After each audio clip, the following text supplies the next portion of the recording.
everyone, and welcome again to another episode of the Dorky Dunkleosteus. I am your curator, Carla, and I'm so happy to have you here again this week. There was a delay. I'm sorry, I'm trying to get back into the groove of things. I think what I may do is I'll do every other week an episode of the Dorky Dunk, and then on the off weeks I may do a game, because I've got a lot of games I want to play. And the Dorky Dunk is also a gaming channel.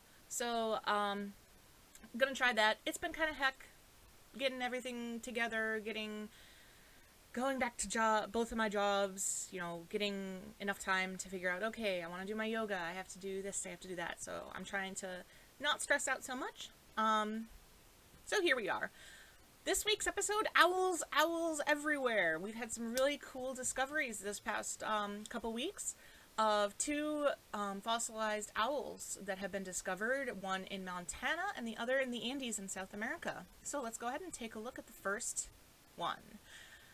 Primeoptenyx Poliposaurus. Even with the pronunciation guides, I mess them up. So Primeoptenyx Poliposaurus. So this was a fossil. You can see the remains there on the left. That's pretty much the entire thing. No head, not a lot, but actually quite a bit. The legs, the toes, and the wings. So Poliposaurus was discovered in Wyoming approximately 30 years ago in the Bighorn Basin. It has now been researched and has been identified as a new genus and species. So this is back to the early Eocene epoch, so that's 55 million years ago. This is right after the extinction of non-avian dinosaurs. So as we can see, most of the fossil of the body, we have no head remains. Estimated to be about 23 inches long, or 60 centimeters. This is about the same size as a modern owl, a modern snowy owl. So some really distinct features that the paleontologists discovered. One, the longer first and second toes, and two, claws on the hind toe and the second toe are enlarged. So that would be the first and the second toe. You count from the inside out. So we have our thumb first, thumb is our first finger, then we have the index, which is technically the second, the middle finger, which is the third on our hands. So the claws on the second toe and the first toe, or the hind-facing toe, are enlarged.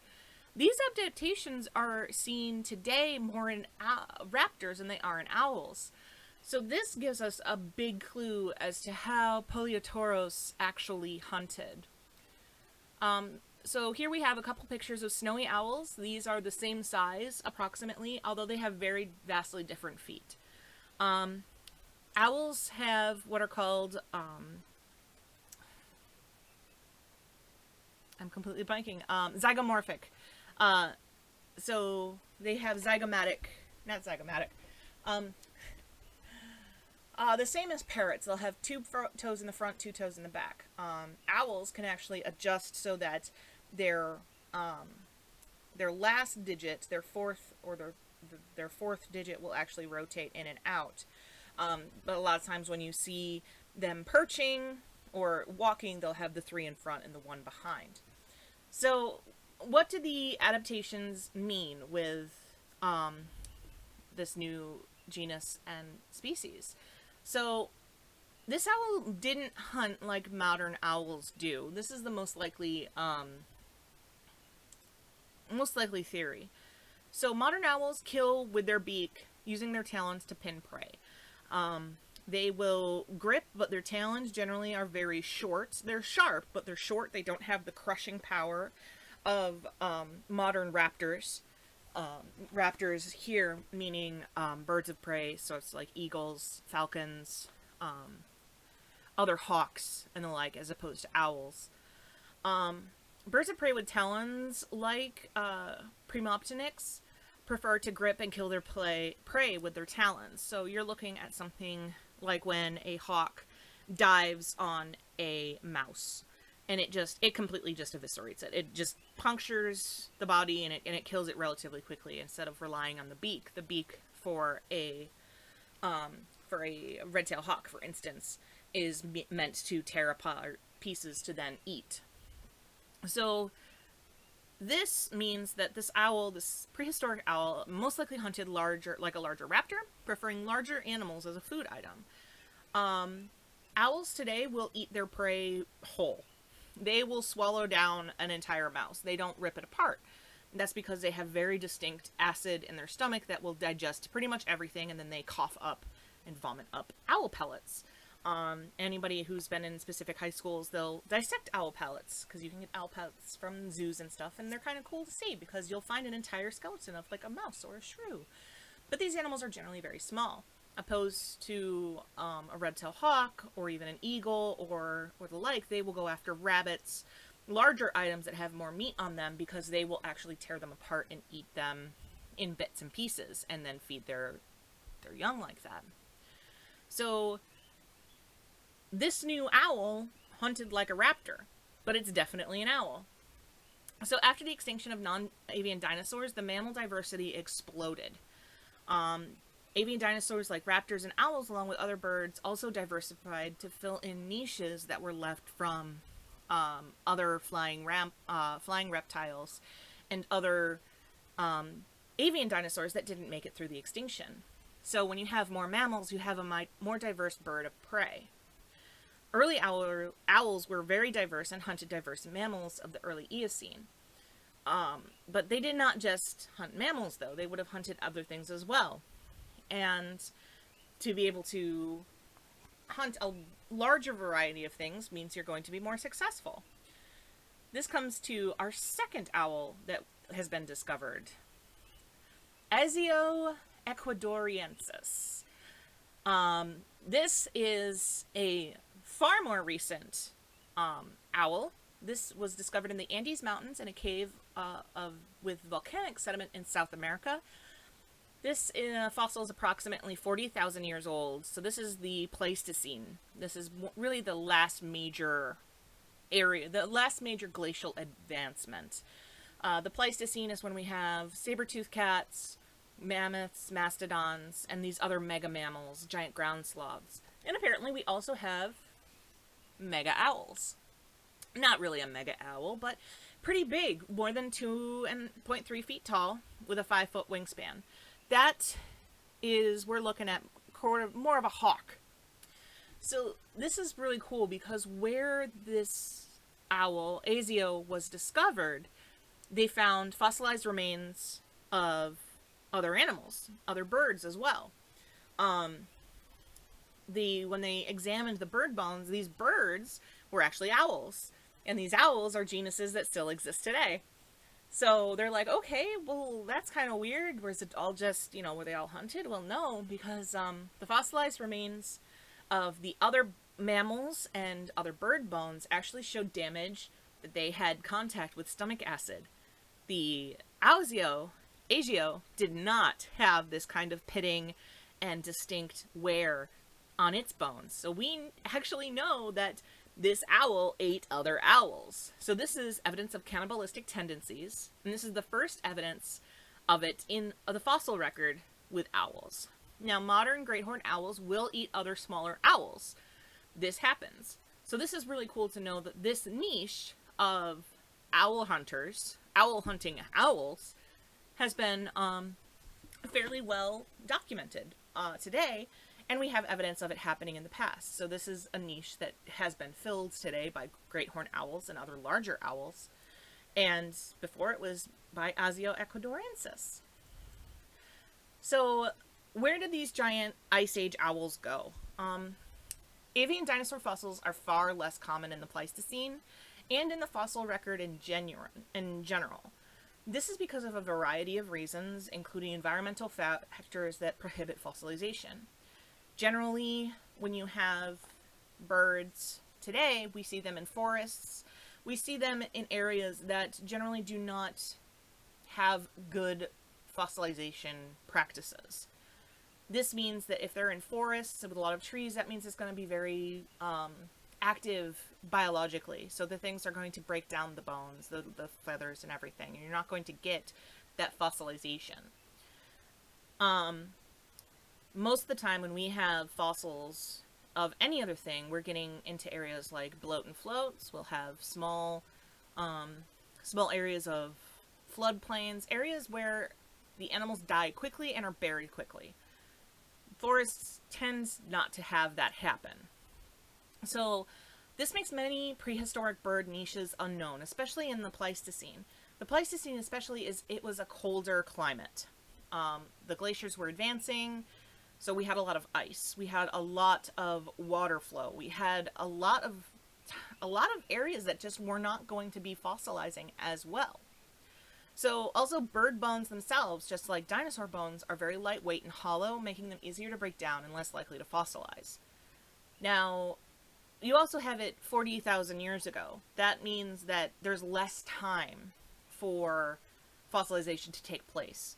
I think I've discussed this in other episodes about the La Brea tar pits, but those, as well as, for me, locally, the swamps that the museum I used to work at owned, these areas were not truly fossilized. They were preserved because it simply wasn't a long enough time for them to actually fossilize and be replaced by minerals. These were more preserved items, and these were, again, 40,000 years ago. So what you're looking at here is an actual fossilization. What we know happened in this case with Azio is that, and I could be mispronouncing it, I think Azio, but it could be Agio. But we know, because of where the sediments are, this was volcanic sediment. So this animal and its pellets and remains of its food were actually completely covered in volcanic ash. So that is a great way to have fossilization. As we know, we have technically fossilization when it comes to the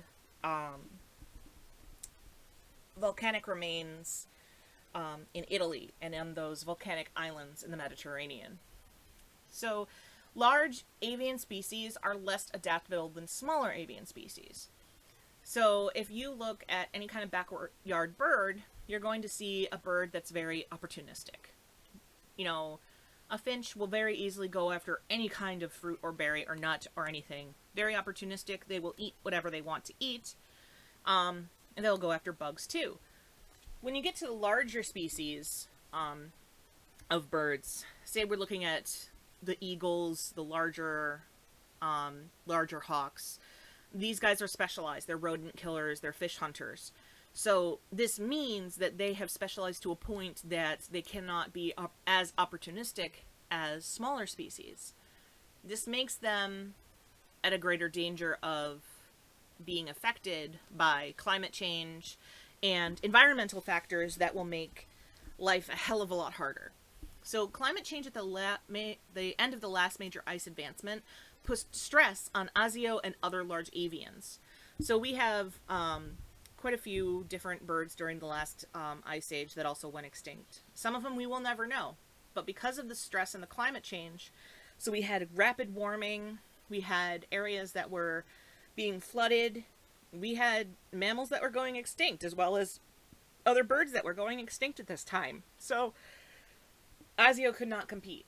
It was put to such a stress by the environment, naturally, that it could no longer compete and it went extinct.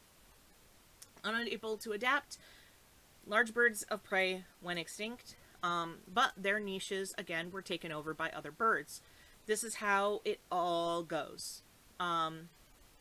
This is how naturally extinction events go, you know, especially when, hey, you've got pressure point on an ecosystem. That pressure point causes evolutionary specialists to end up going extinct. Their niches are now open for opportunists and more diverse animals to come in and fill that. So the picture we have over on the left is the pygmy owl. This pygmy owl is actually one of the genuses that was found in that cave. So this is a Fusariogeniosis pygmy owl, and I completely butchered that again. But this pygmy owl is the same genus that was on Azio's menu. So this is really kind of cool. This pygmy owl is more adept. They're again, they're more diverse. They can take a lot of things. They have more opportunities to eat things than something bigger that would just eat owls. So what we're seeing today is a great example of how, how extinction events happen. This one is not a natural extinction event because we have humans coming in and actually perpetrating this on species that otherwise would be perfectly fine. So we have birds of prey that are that have been in danger of going extinct. In the 70s and the 80s, there was DDT, which was sprayed on crops that then got into the water, which then went into the water and got into the fish, and the fish were eaten by bald eagles. That didn't kill them immediately, but it did make their eggs soft, which meant they could no longer propagate the species. Larger birds of prey, and generally larger birds in general, they will not have large clutches of eggs. From personal experience, I have cockatiels and parakeets, and parrotlets and quakers. They will generally have about 5 to sometimes 10 babies between the parents, and they'll care for them all. Why is that? Because these species are all very adaptable. They are opportunistic. They'll eat a lot of different things. When you look at the breeding rates of eagles and ospreys, they will have 2 to 3 eggs a season. And they will commit to that clutch for a year or two. And that is a lot of stress because they have to ensure that their babies are strong enough to then hunt on their own. So they put a lot more they essentially put all of their eggs in one basket, in that they have a smaller clutch, but they commit to that clutch and those few babies as much as they can. Simply because they're prey species, they're hunting species, and they can take the time to teach them the abilities and what they need. Now compare that to, say, a cockatiel. Within 9 months, it's a fully adult. It knows everything it needs to know, and it's good to go. It's good to breed. They mature at around 2 years old, 2 to 3 years old, to have their babies. They live up to 20 years. Generally, the larger birds, they don't live as long, generally because they have greater stresses. So this is really important to know, and why then it then trickles down. So when Azio and these other large owl-hunting owls and owl-hunting birds went extinct, the owls and birds below them in the web, who were not being hunted anymore, exploded. They really diversified even more. They came up, they filled up into the niches, and it's a trickle. Unfortunately, this takes generally thousands of years. It takes 40,000 years, before really we see a difference. And this is why it's really important. I know I'm harping on it again. Really important we do our best to conserve nature. Make sure that we're not doing these things. We're not going into forests and deforestation. We're taking our time. We're thinking of other ways to go green. Why? Because these ecosystems are incredibly fragile, and as soon as you take out the top predator, that keystone predator, the entire system will break. Alright, so here are the references. Not too many today. Thank you to Audubon for having some great images of both the snowy owl and the pygmy owl, along with the Smithsonian Magazine, Sci News, and TNF Online. TNF Online, that is the actual paper for the 55 million year old bird. So it's the actual scientific paper if you want to go ahead and take a read in that. Pretty cool. So thank you so much for joining me this week. Like, comment, and subscribe. Ring-a-ling-ding that bell and know when we go live on Gamings. Hopefully this week or next week I will be live. I think hopefully I've got some things fixed a little bit, so I may do Ark again, kind of jump into Ark, along with some other stuff. Who knows? Maybe I'll do Minecraft. I don't know. So please leave a comment. I love hearing from you guys. Like the video. Make sure that you leave a comment, because that makes me know that you guys are enjoying this. And if you have any suggestions for future episodes, please let me know. If you have any questions too, I would love to do another Q&A session. I may reach out to a couple museums. I follow Sue the Tyrannosaurus Rex from the Field Museum, and I may reach out to their Facebook or Instagram and Twitter page to see if they would like to do a little Q&A. And you know, I don't know. I'll see if that can, because that would be really cool. I love Sue. I love Sue's Instagram and Twitter. Sue is very cool. They are a very awesome dinosaur. They are non-binary. Why? Because we don't know the gender of Sue, the T-Rex. So Sue is Sue. Sue is them, they, and that's awesome and valid. So, thank you again so much for coming and enjoying another episode. I will see you all next week for gaming, and please remember to stay safe, stay smart, and to keep on digging. Bye-bye.